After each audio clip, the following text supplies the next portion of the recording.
내가 대학을 졸업하고 좋은 데 취업하기 위해서는 어떤 전공을 해야 되냐?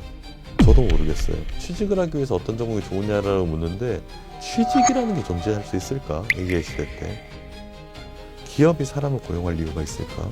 저는 AI를 기술의 문제로 보지 않습니다. AI를 정치의 문제로 봐요. 국민들의 정치적인 선택입니다.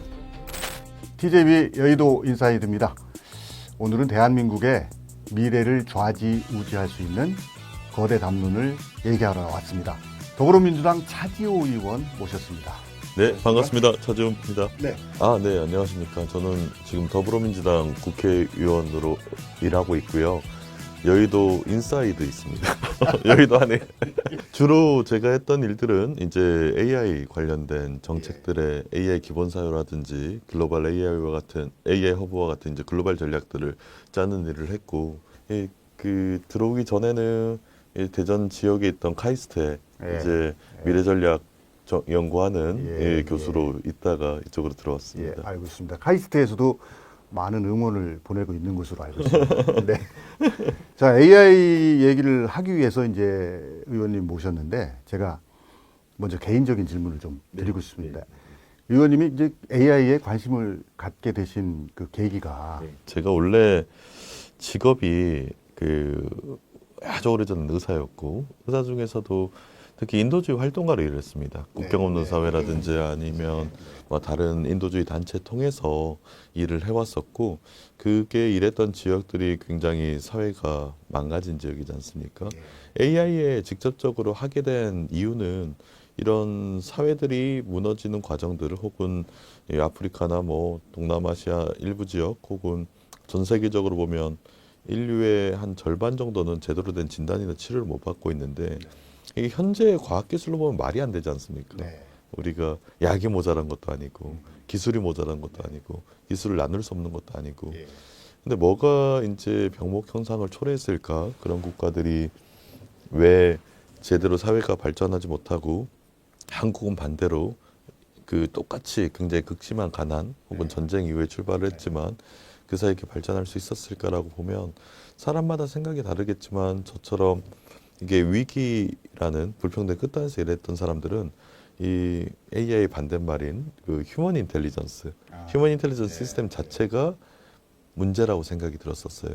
왜냐하면 휴먼 인텔리전스라는 게 결국 우리 뇌를 기반으로 해서 여러 가지 사회적 생산 활동을 해나가는 건데, 여기 핵심은 교육체계지 않습니까? 그러니까 사람이 어떤 사회가 지식을 제대로 생산하고 이제 경제든 사회든 아니면 미디어든 우리가 제대로 이게 고급 인력들이 일을 하기 위해서는 장기간의 교육들이 필요한데, 적어도 그 말은 한 20년, 30년 이상의 교육 체계가 그 사회에 안정적으로 이루어져야 됐어요.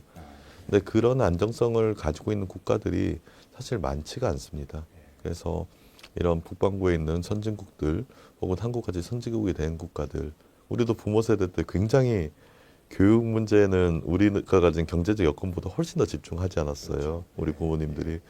그런 부분들이 쌓이고 쌓여서 한국은 이 휴먼 인텔리전스 시스템이라는 게 어느 정도 성숙해 놓은 입장이 돼 있고, 다른 쪽으로 아프리카나 아시아 태평양 지역 국가들이나 라틴 아메리카 일부 지역들은 여전히 이 휴먼 인텔리전스 시스템이 굉장히 약합니다. 그래서 천연 자원이 있어도 아니 외부의 경제적 원조가 있어도 제대로 성장할 수가 없었죠.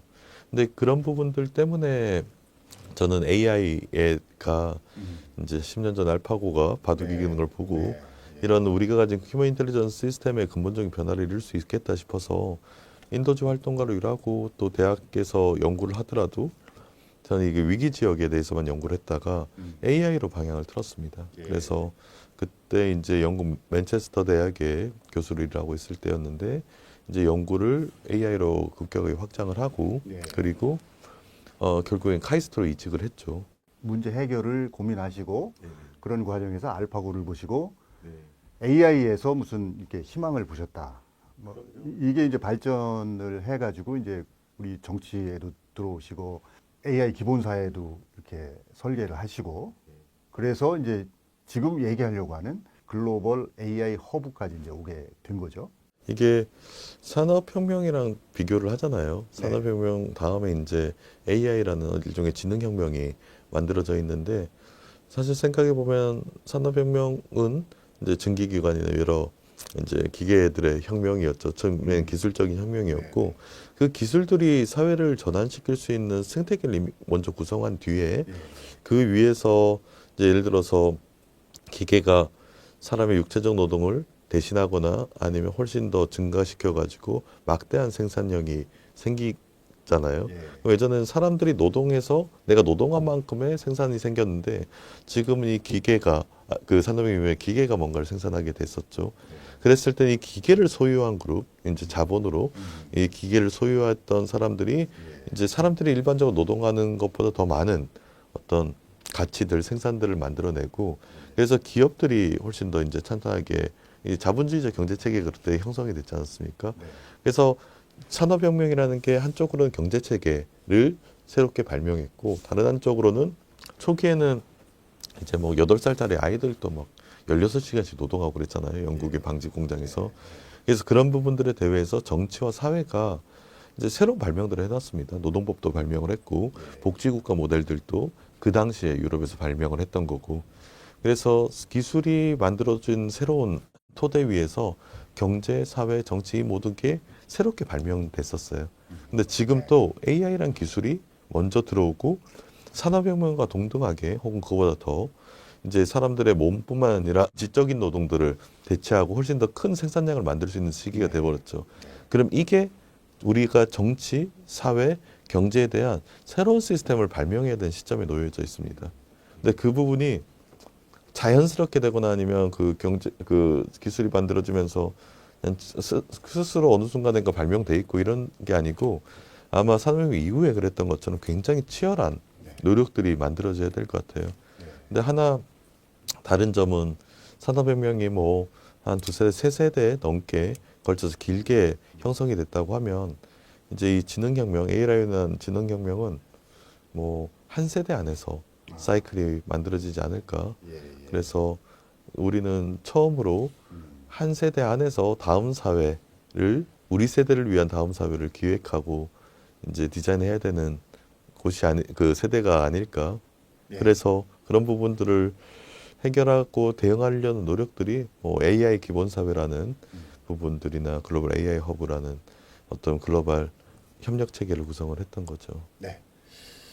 개인적인 궁금증은 많이 풀렸습니다. 역시 철학가다운 그런 면모가 분명히 있으신 것 같습니다. 자, 그러면 이제 본격적인 얘기로 들어가 볼 텐데 어떤 형태로 이제 대한민국에 이게 만들어지게 되는지 이걸 좀 쉽게 좀 설명을 좀 해주십시오. 쉽게 설명하면 위치가 나 지역이 정해질 겁니다. 올 하반기에 이제 그게 경기로 갈지 대전 충남으로 갈지 혹은 광주로 갈지 제주로 갈지 부산으로 갈지 어쨌든 광역지자체에서 이거를 이제 유치하겠다는 글로벌 AI 허브를 유치하겠다는 이제 신청을 하게 되고 그 경쟁 입찰 속에서 입지가 선정이 될 겁니다. 그리고 2027년 내년부터 이 기능들이 바로 시작이 됩니다. AI는 우리가 뭐 뭔가를 직구하면서 뭐 몇 년을 기다릴 수 있는 여유가 있지 않아서 이제 내년에 바로 시작이 되고 어떻게 생각하시면 되냐면 일종의 공동 캠퍼스라고 생각하시면 돼요.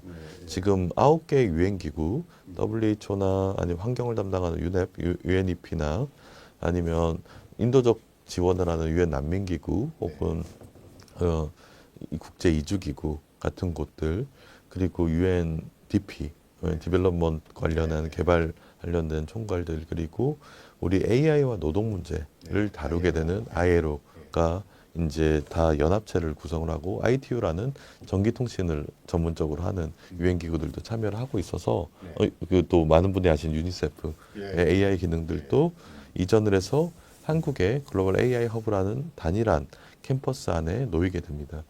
그래서 결국에 전 세계 개발도상국들도 그 글로벌 선진국들과 마찬가지로 AI로 급격한 전환을 해나갈 건데 제가 판단하는 거는 변화의 속도, 사회나 경제 시스템의 변화 속도는 오히려 선진국에 비해서 같거나 아니면 더 빠를 수도 있을 것 같아요.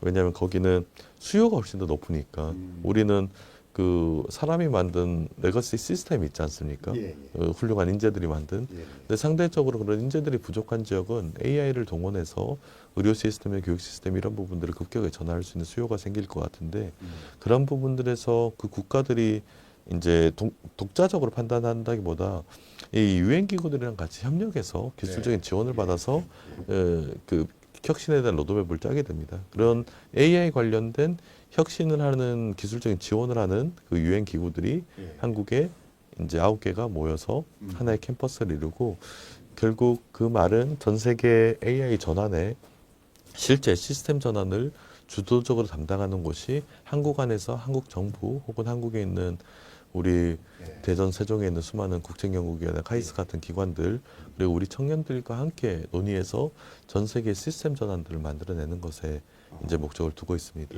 올 하반기에 위치가 정해진다. 근데 그게 한 지역, 한 광역단체나 이런 데에 다 소화할 수 있는 그런 규모일까요? 우선은 그 한 광역단체에 들어오면 예를 들어 제네바 같은 도시도 한 도시 안에 이게 들어가 있지 않습니까? 여러 가지 유엔 기구들이.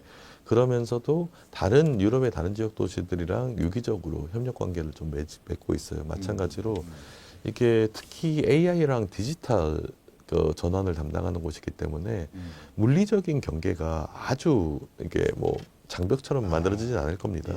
그래서 한국 안에 온다는 거는 한국에 있는 AI 생태계 그리고 우리가 가진 청년이라는 훌륭한 인재 생태계 안에 이 글로벌 AI 허브가 놓여진다는 거고 한국 안에 이제 있는 기업들, 연구기관들 그리고 주요 정부기관들은 이 글로벌 AI 허브랑 굉장히 밀접하게 협력을 해나갈 수 있는 거죠. 한국이란 곳이 사실 뭐 땅이 엄청 큰 곳이 아니잖아요. 다들 예를 들어 대전에서는 전국 곳곳이 다 1시간에서 1시간 반 정도로 다 있는데 그 정도 되면 사실 그 물리적인 거리라는 것은 크게 의미는 없습니다. 이게 어떻게 글로벌 AI라는 곳이 들어오고 글로벌 AI 허브의 주 기능은 한국과 세계를 연결하는 세계 AI 전환을 연결하는 곳이고 그 생태계가 우리 한국에 있는 여러 기업들이나 학술기관들과 유기적으로 영향을 줘서 전 세계 주요한 영향들을 만들 수 있는 체계가 되는 거죠.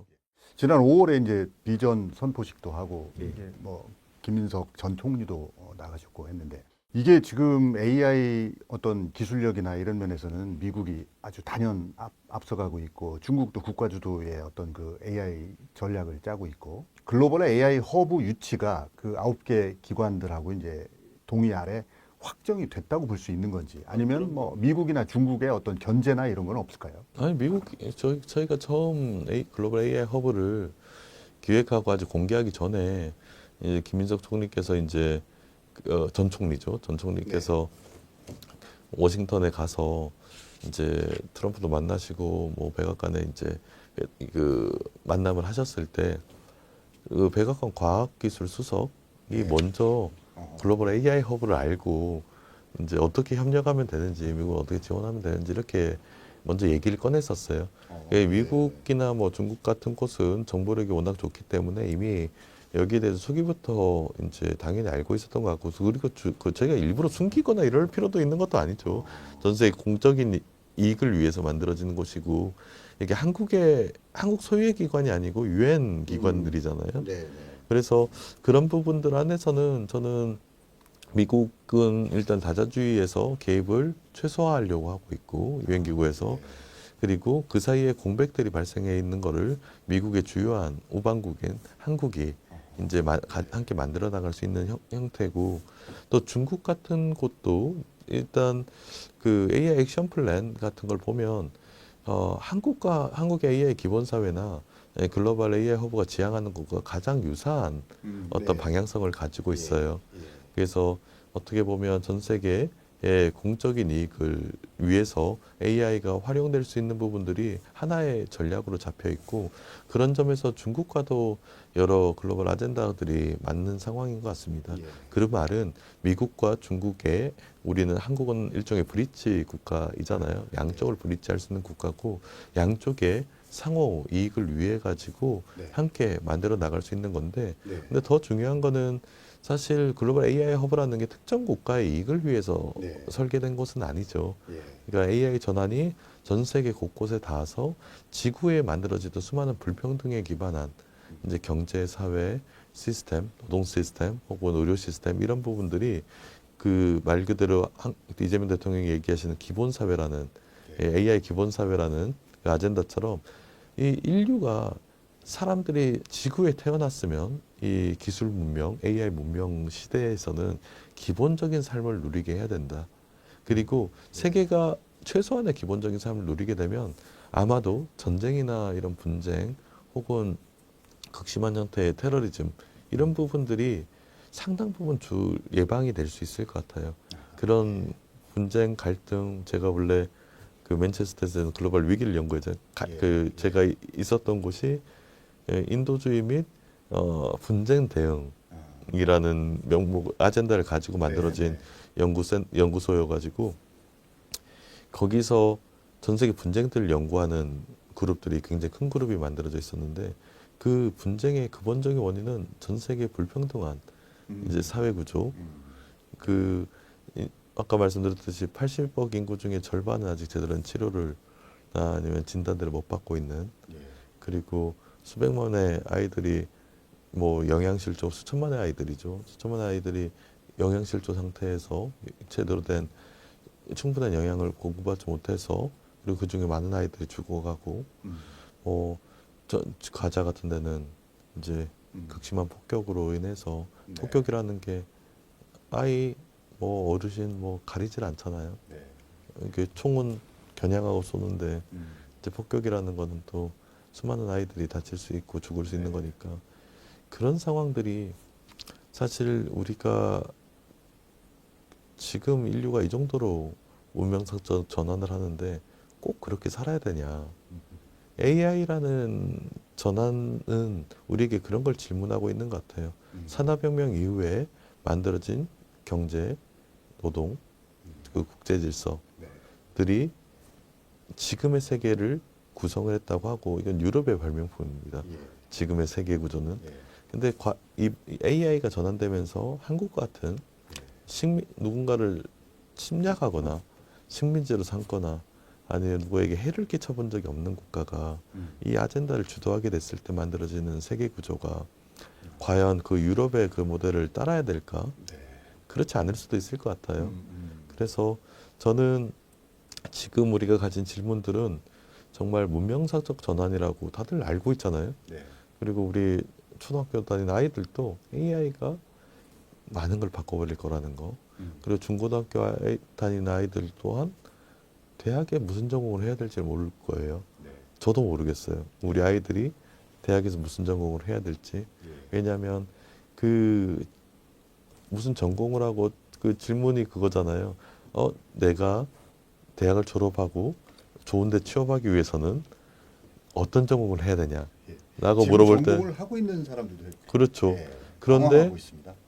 그 말 그대로 취직을 하기 위해서 어떤 전공이 좋으냐라고 묻는데 취직이라는 게 존재할 수 있을까? AI 시대 때 고용과 피고용 관계 그 기업이 노동자를 고용하고 우리는 거기서 샐러리를 받아가지고 살아가는 이 시스템 자체가 산업혁명 이후에 이제 발명되고 정착화된 시스템인데 AI가 그 우리가 지적 노동 그러니까 뭔가를 생산하는데 더 이상 사람의 노동을 필요하지 없는 시스템을 구축하고 기술적으로 그게 완벽한 상태를 구축한다고 하면 기업이 사람을 고용할 이유가 있을까? 혹은 사람이 기업에 고용돼서 돈을 벌 이유가 있을까? 완전히 다른 생태계로 접어드는 거죠. 그랬을 때 학생들이 던지는 질문들, 취직을 하려고 하면 좋은데 취직하려고 하면 어떤 전공을 선택해야 되냐라는 질문에는 이 근본적인 이게 전환 과정들이 아직 다 있지 않은 것 같아요. 그래서 이런 부분들이 우리가 같이 그 고민해야 되는 부분들이 있는 거고 저는 그러면 이거를 왜 대전에서 카이스트 교수로 이걸 그냥 연구하고 제시하면 되지 AI는 카이스트인데 왜 그랬냐라고 하면 저는 AI를 기술의 문제로 보지 않습니다. AI를 정치의 문제로 봐요. 왜냐하면 이 모든 시스템이 전환되고 우리가 이 시스템을 처음으로 설계할 수 있는 첫 번째 세대가 된다고 하면 정치적 합의죠, 이거는. 그 소수의 언론인들, 소수의 정치인들, 소수의 경제인들이 선택하고 디자인하는 해야 되는 체계가 아니고 이건 우리 국민들, 대한민국 국민들이 내가 어떤 사회에서 얼마만큼의 불평등이 용인되는 사회, 얼마만큼의 기본적인 삶이 용인되는 사회에서 살 것인가라는 거는 국민들의 정치적인 선택입니다. 그리고 정치인들, 언론인들이 해야 되는 역할들은 지금 시기가 이렇게 전환되니 우리는 이 질문을 우리 모두에게 해야 된다. 이 질문을 끄집어내는 과정 같아요.